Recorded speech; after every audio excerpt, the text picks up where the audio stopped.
So it's my pleasure to introduce Guillaume Obozinski, who is a senior researcher at Ecole des Ponts Paris Tech.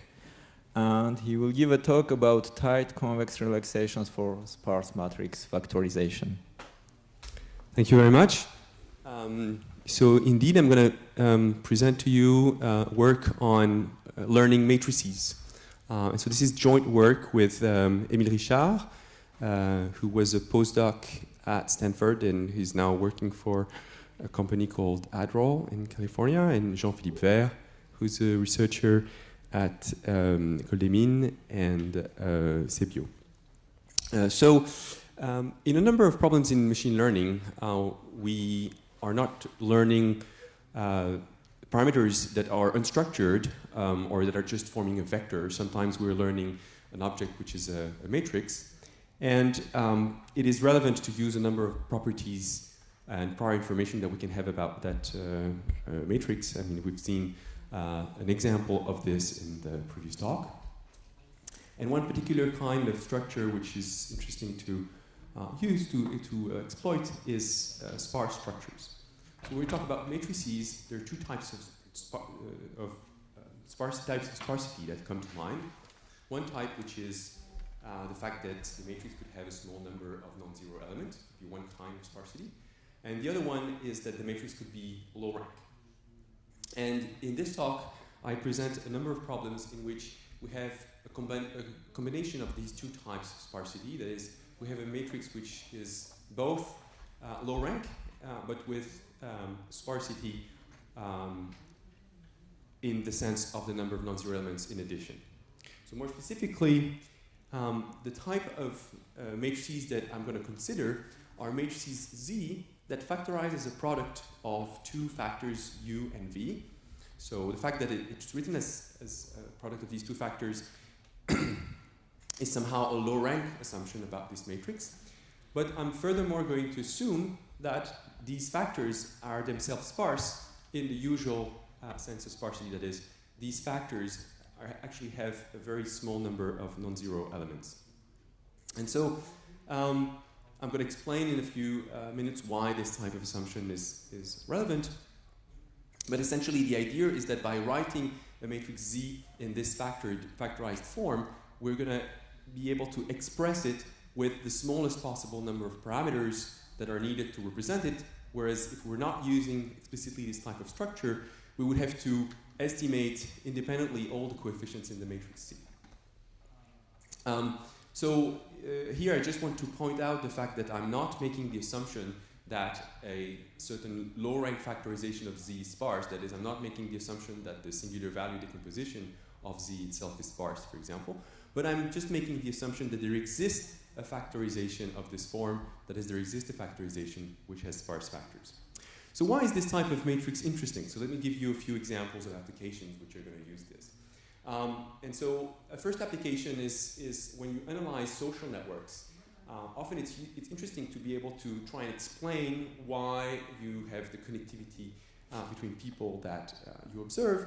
And one simple explanation for the connectivity is that people actually belong to different groups and that they are connected within these groups. So, you're connected with people who work with you, or you're connected with people with whom you spent time doing other activities. And so if we think of the adjacency matrix corresponding to this form of idealized connectivity, that would be the one corresponding to the fact that you'd be connected to all the people inside all of the groups that you belong to, then this adjacency matrix would look like something like this. It would look like a square with a number of squares on the diagonal corresponding to each of the groups, right? So you have to think that each point in each of these squares is a coefficient aij of a certain matrix A. And it's non-zero because you belong to the same group as somebody else. So somehow this is the idealized structure, but of course things are a bit noisy in reality, and you're not connected to all the people with whom you work, and also you're connected to people that do not belong to this type of groups. And it would be nonetheless perhaps easy to see these groups from a depiction of the adjacency matrix or of the connectivity of the network, which will be presented this way. But this is when you put the data in the right order. In general, if you actually construct the adjacency matrix of a social network, you'd have a matrix like this, except that it's absolutely huge. So the problem of actually going back from this type of information to the type of information on the left is an instance of the problem that I'm considering. Why? Because this would be, the data that I have, and I'm going to try and explain the data by an adjacency matrix, which is of this form, but with some permutation. And if I look at this matrix, in fact, it is the sum of a number of these gray squares, and each of these gray squares is just a rank 1 matrix. So it's a matrix which is a sum of a small number of rank 1 matrices, and each of these rank 1 matrices is very sparse. So it's an example of a matrix of the form that I've presented previously. Okay, so finding community structure in a social network is a type of example. Let me give you another example. A classical problem in machine learning is the problem of subspace clustering. So I don't have a nice image here to illustrate its applications, but one of the applications is that if you have a video and you watch the traffic on a road, in fact, if you look at the trajectories of points that are on a given car, and if you look at different points that stay on the same car, the trajectories form a low-rank collection of trajectories. That means that they are close to a low-dimensional subspace. So that means that if you use those trajectories as a representation of the different cars, your different cars are associated with different low-dimensional subspaces. And so in order to find the cars, you just need to solve this problem. So how is it related to the kind of matrices that I've presented? Well, if you knew what are the different subspaces or what are the different groupings corresponding to the subspace, you could rearrange the data, which I assume is in a design matrix X here, and you could group together the data that belong to the different clusters. So X1 is a sub-design matrix that contains the data in the first cluster, and so on. And so since each of the cluster corresponds to a subspace, and so is of low dimension, then it means that if I take this data and I multiply it by a matrix ZK, which is the projector on the corresponding subspace, if the data is exactly on the subspace, I retrieve the data itself. Now, that means that there exists a matrix ZK, which is low rank, that keeps the data invariant. And if I group together in a large matrix Z all these matrices which correspond to all the projectors on each of the individual subspaces, then Z is a block diagonal matrix, and each block is itself a low rank matrix. So again, we have a matrix Z such that when we take the data matrix multiplied by Z, you still retrieve the data. And the matrix Z is a matrix which is a sum of sparse low-rank matrices. That is, it is going to be a matrix which is written as the product of matrices U and V as I presented. So of course, in general, there is noise, and you can use slight variants of this. And the fact that the matrix Z is a matrix which is low rank with sparse factors is something that doesn't require that you know the ordering of the different clusters. Then you could also use this type of assumption on Z to construct models for bilinear regression. And you could also solve sparse principal component analysis problem, formulate sparse principal component analysis problems from the empirical covariance matrix with this formulation or with variants of these formulations. So what are the existing approaches? So I'm going to be quick here. I'm not going to do a general review of the literature, but I just want to mention that one common approach to solving this problem is to actually use what's called a biconvex formulation. So in this approach, one actually uses an explicit parameterization of the matrix Z. That is, you actually write it explicitly as the product UV transpose. So this takes care of the fact that the matrix is low rank in some sense. And then in order to find the factors U and V that are sparse, you actually penalize for the number of non-zero elements in U and V. And since this is something which is hard, and if you like convex formulations, you can penalize the L1 norm of these matrices. That's going to induce that you're going to find coefficients U and V that have small norm. And here, what I call script L is just the data fitting term, or the term that expresses what specific learning problem you're working on. So the formulation that I wrote above is a formulation which is convex in U when V is fixed, and convex in V when U is fixed, but it's not generally convex. It's a biconvex problem. And that means in particular that if you solve this problem and if you have found the optimal U for a fixed V and the optimal V for a fixed U, you're not sure that you found the optimal pair. So you don't have exactly the advantages that you have when you have a convex problem. So one of the questions is whether it's possible to have a convex formulation for this problem. And so a convex formulation that was considered and which is somehow tackling a problem which is almost the same but not quite the same is a formulation which makes the assumption that the matrix Z is sparse and low rank. So I said that I was considering a matrix Z which was written as a product of factors which themselves were sparse. And you can imagine that if these factors are quite sparse and if there are few of these factors, then the matrix Z itself will be sparse.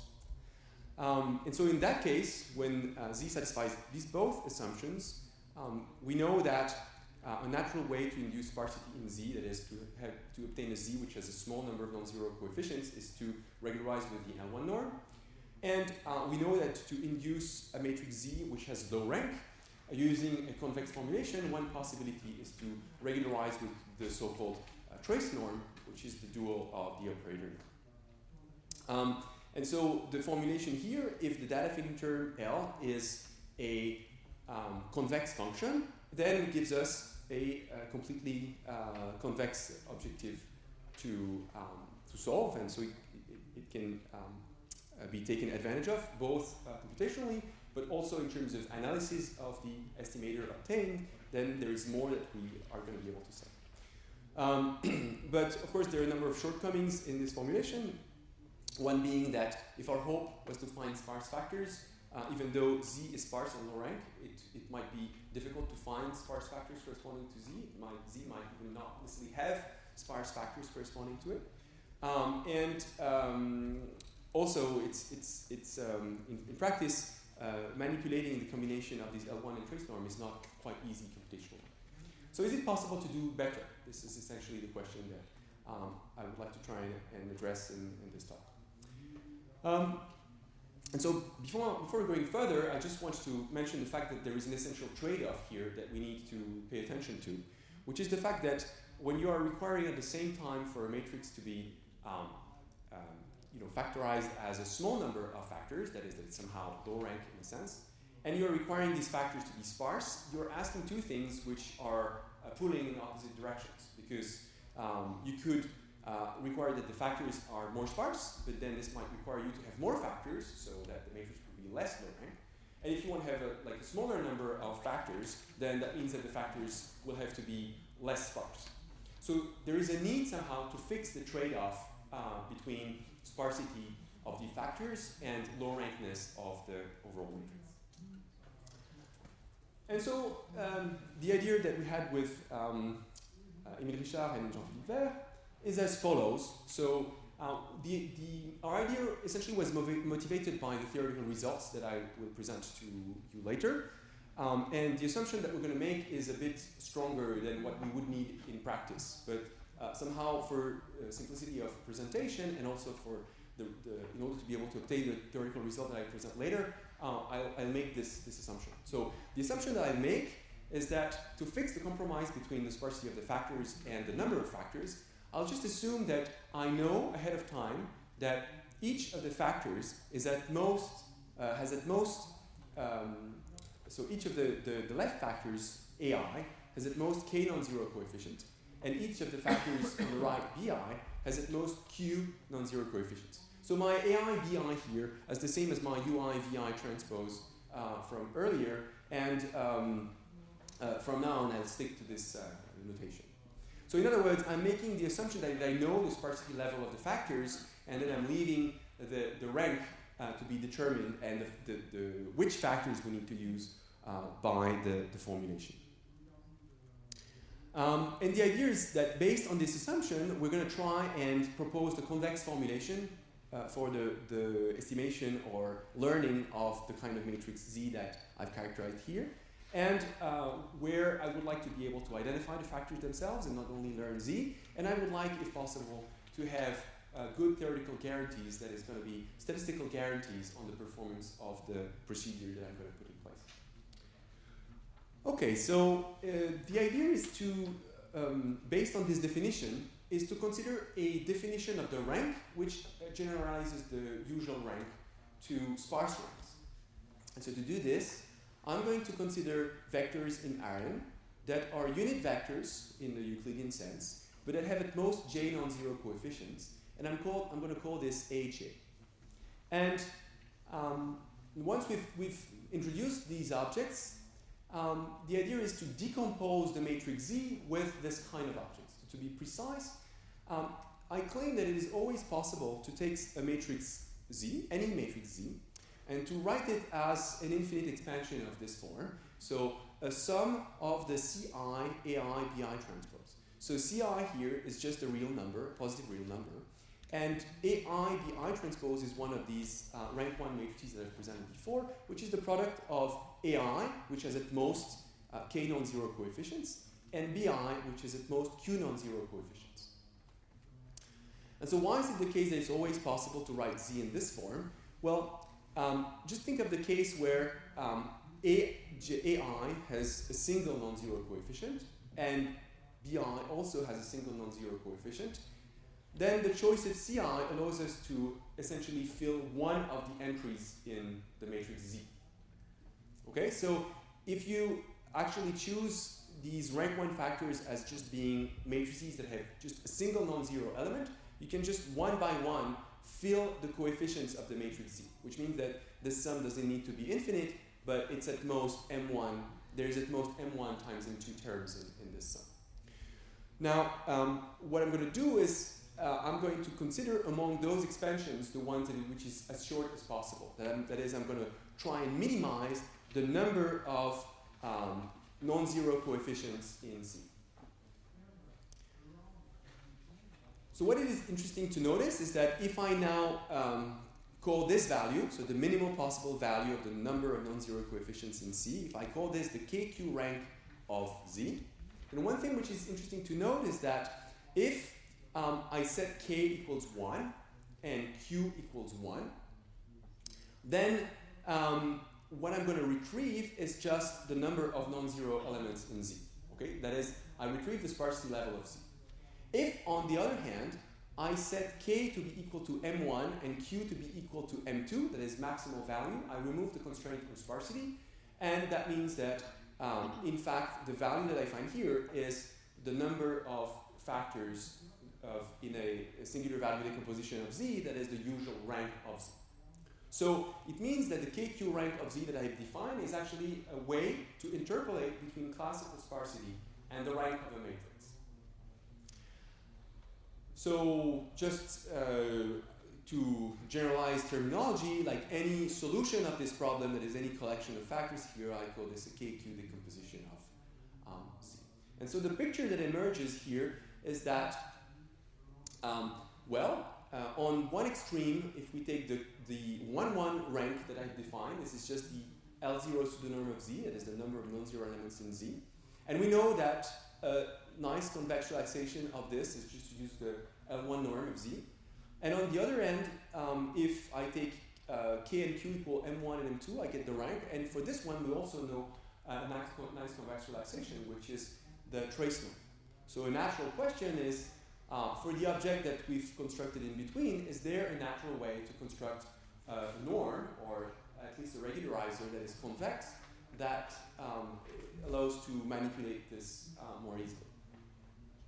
And so the answer is yes and no. It is yes in the following way, that if we use ideas of atomic norm, which I'm not going to present, then these concepts developed by Chandrasekhar et al.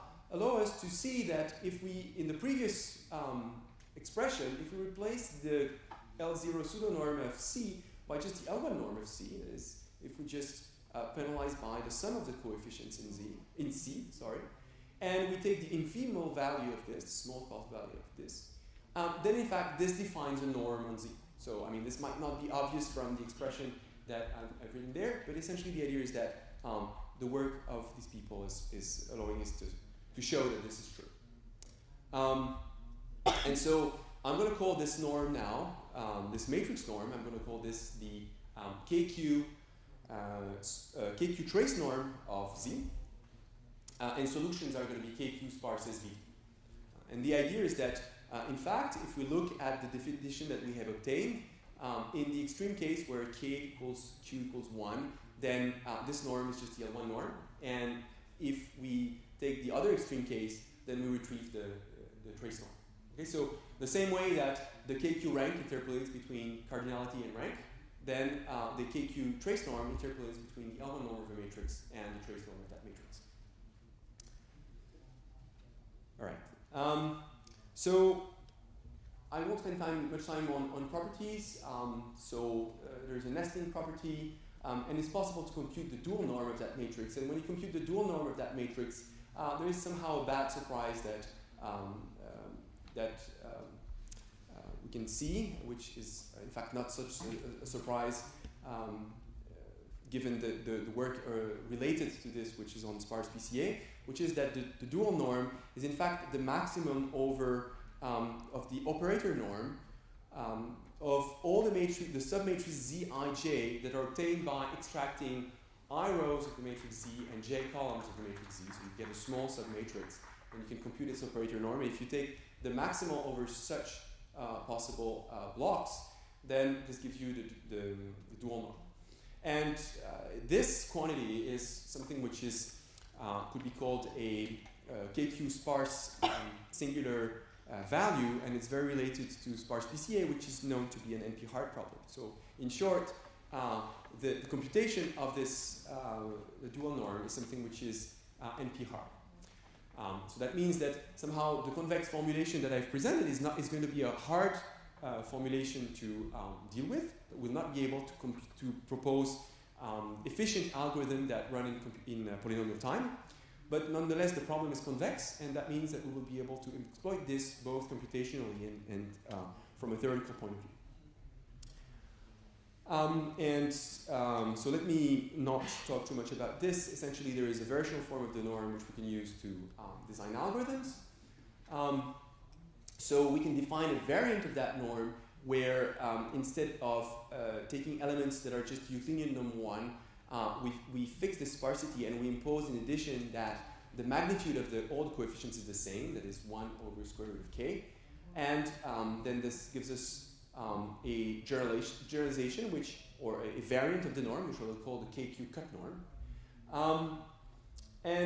Just to summarize where we are now at this point in what I wanted to present is that we've constructed a norm which can be used either as a regularizer if we want to solve a sparse bilinear regression problem, or that we use here as a penalty to minimize to solve a subspace clustering problem, or where we can basically construct variants of this object to solve rank R sparse PCA problems. Just to give an illustration, in fact, we've constructed matrix norms, but these matrix norms induce vector norms in the special case where we take matrices that have a single column. And in that case, we retrieve norms that have been considered recently in the literature, such as the K-support norm. And let me not say too much about these, but show you some pictures of what the unit balls of these norms look like to show you that they have, give you intuition about the kind of properties that they have. So in dimension 3, if we take the level of sparsity k to be 2, the unit ball is this object here, which is exactly the convex hull of the 3 circles that you see that are aligned with the axis.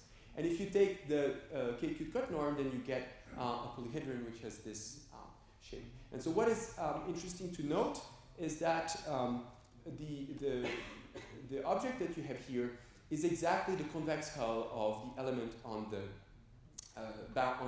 the circles, and somehow the object that we've constructed, the matrix norm that we've constructed, has the same properties with respect to the object that we're trying to identify. That is, matrices that are factorized as factors with a small number of non-zero elements are actually such that this norm, this matrix norm, is exactly the convex. The unit ball of the corresponding norm is the convex hull of these objects. Now, what's interesting here is that if we nest these two norms that I've just presented and we put them inside of an L1 ball, we can see that these three norms are actually touching at these points and that they're exactly nested. And so this simple geometrical fact, the fact that they're nested, actually is something which hides or means, can be interpreted as something that's going to provide us a statistical guarantees in terms of recovery. In particular, the fact that at this point, what is called the tangent cone, that is the directions set of directions in which you can move, which stay inside of a given polytope or convex ball, in the fact that these sets are nested or are smaller for the red ball and larger for the yellow norm, means that for the balls that are inside, they're going to have better statistical guarantees. So let me try and explain this maybe a little better. So the type of statistical guarantees that we could show for recovery or learning with this norm are best explained in terms of the notion of statistical dimension. So statistical dimension is similar to another notion which is called the Gaussian width, which has been around for a while. But I'm going to explain things in terms of the statistical dimension. And so the idea is as follows. The low rank, the matrix Z that you're looking for, the one which has a nice sparse structure, which as I described, is going to be a matrix Z that is typically going to be on a vertex or if not on a vertex, on a sharp point of the unit ball of the norm that I have presented. So here, in general, the blue square represents the unit ball of a certain norm, omega. And the idea is that the points that are sharp on this norm corresponds to vectors or matrices that are sparse in the sense of the norm.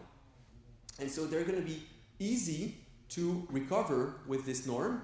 And in particular, we're going to be able to denoise these vectors or matrices easily. So if we assume that we do not observe Z star, but we observe a noisy version of Z star, that is, we observe Z star plus, let's say, some Gaussian noise epsilon, which gives us a vector or a matrix Y. So I'd say matrix because in our case we're working with matrices. One way of trying to recover the matrix Z star is to project Y onto the ball of the norm. So you can imagine that if Y is somehow above here, it will work perfectly. That is, like Y will be projected exactly on Z star.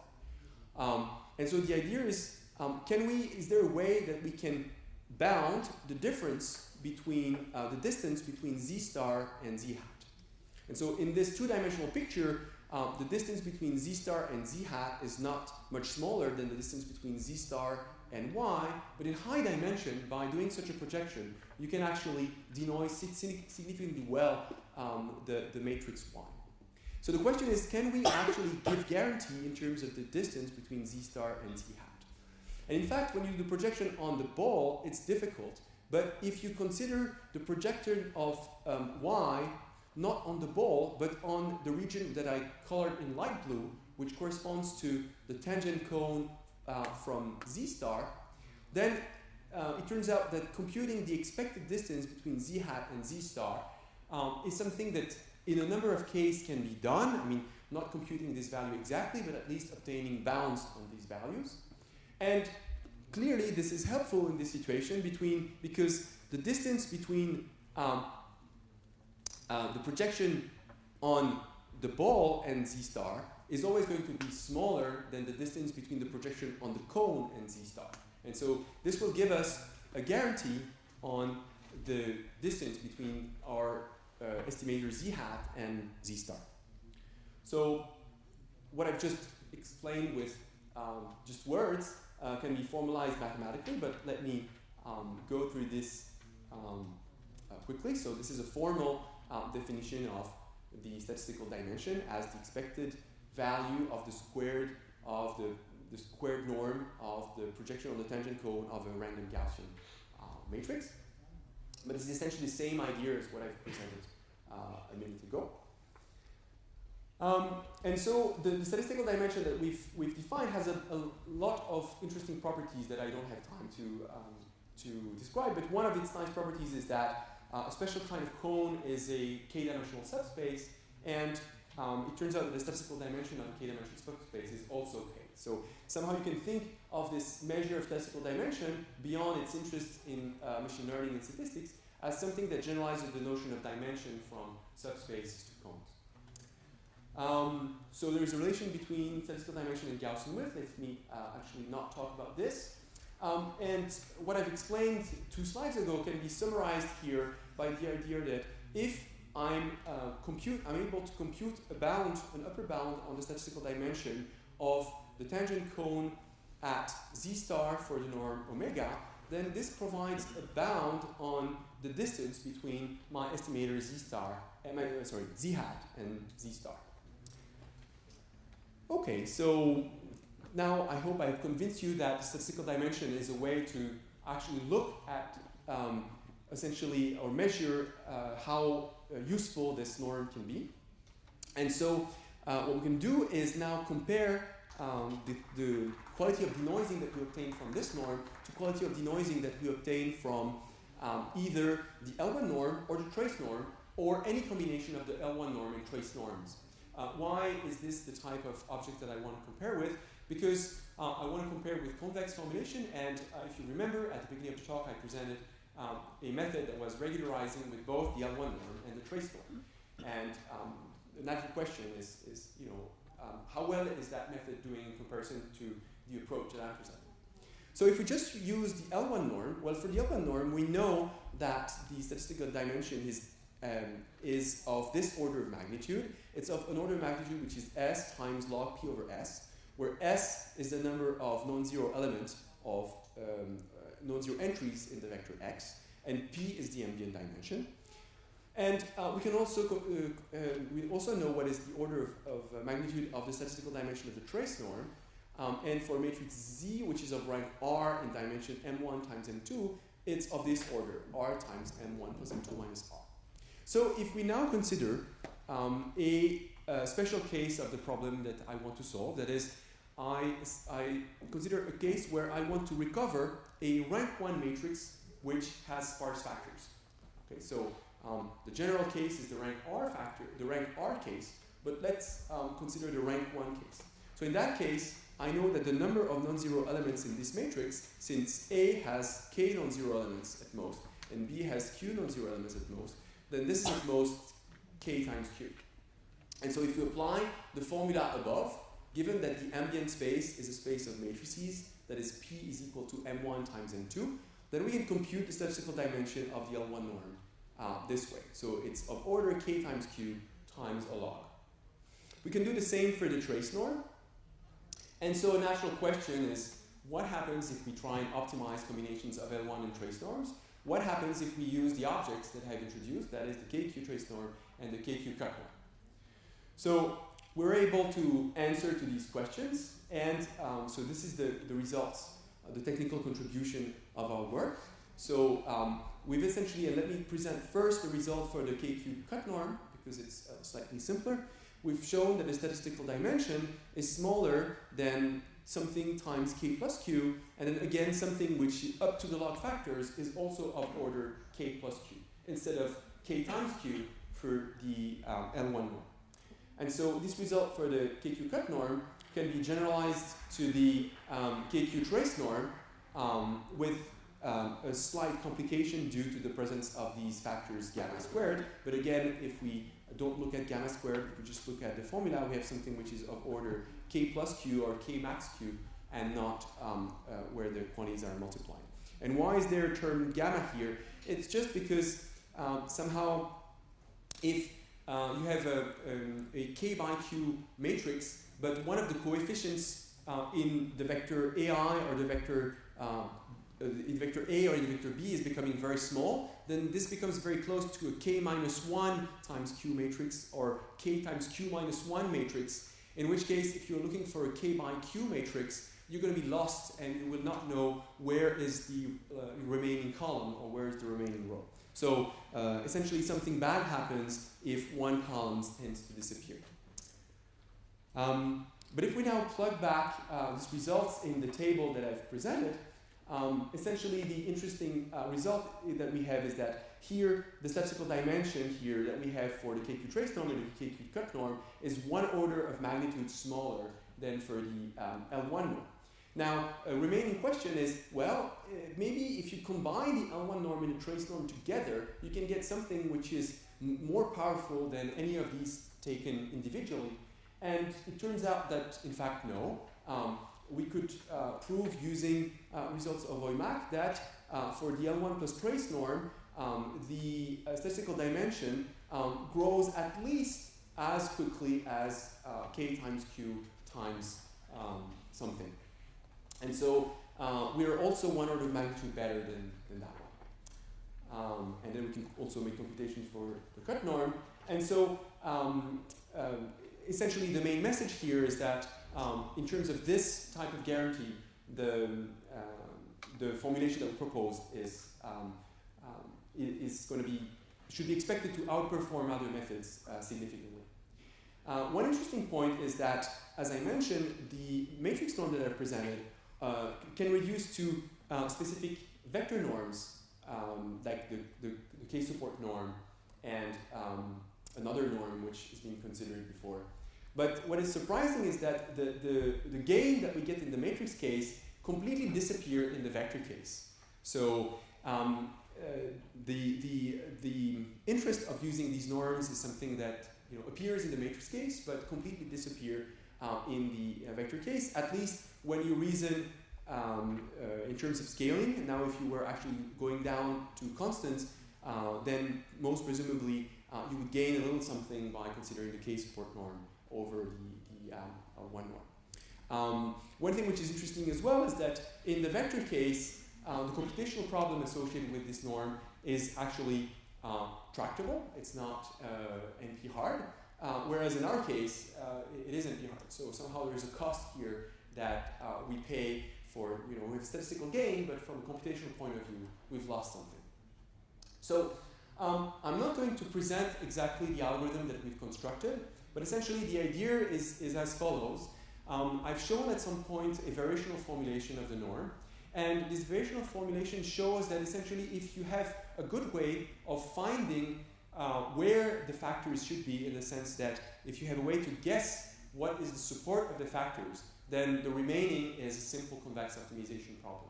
And so finding the support of the factors is something that corresponds to solving sparse PCA kind of problems. And it's possible to rely on the current literature on this topic, where people have proposed efficient convex relaxation of this problem to actually devise an algorithm which is efficient even though we cannot have global guarantees for it. So let me illustrate via experiments that the theoretical results that I've presented hold not only for the norm which is not computable that I've presented, but also for the algorithm that we've actually used ourselves, that we have developed. So what I consider here is, so this is a simulated data. So I'm considering a matrix Z, which is a size 1000 by 1000, and which is a sum of rank 1 matrices which are with the assumption that I've said, that is, they're KQ sparse. And then I'm adding some Gaussian noise here. So I'm going to treat the case which is symmetric, where K equals Q. Meaning the values are the same, but the matrix is not symmetric, sorry. And the idea is that if we consider the regime where the noise is small, then the order of magnitude of the error of reconstruction, so sorry, the setup here is that we're going to try and retrieve Z by doing a projection on the unit ball of the norm. So exactly following the framework that I've proposed before. And the idea is that in that case, the level of error is just going to be of the same order of magnitude as the statistical dimension. And so what we see is that if we look here, if we increase the size of the blocks and we look at the error that we're making, using the L1 norm alone yield an error which on this log-log plot grows linearly, or almost linearly. And for the trace norm, of course, the level of reconstruction error is constant because the trace norm doesn't use the sparsity level of the factors. And if we use the algorithm that tries to approximate the norm that I've introduced, then we've got a level of performance which is essentially interpolating between the two and which stays below both other methods. So this corresponds to the theoretical results that we've shown, in particular the fact that the slope here is somehow half the slope there corresponds to the fact that this is quadratic in K and this is linear in K. And what is interesting is that even though we don't have theoretical results that correspond to this, if we actually now study how this varies as a function of the KQ rank itself, the growth seems to be sublinear. So which means that the formulation is still useful, fortunately, to work with a situation where the KQ rank is larger than 1.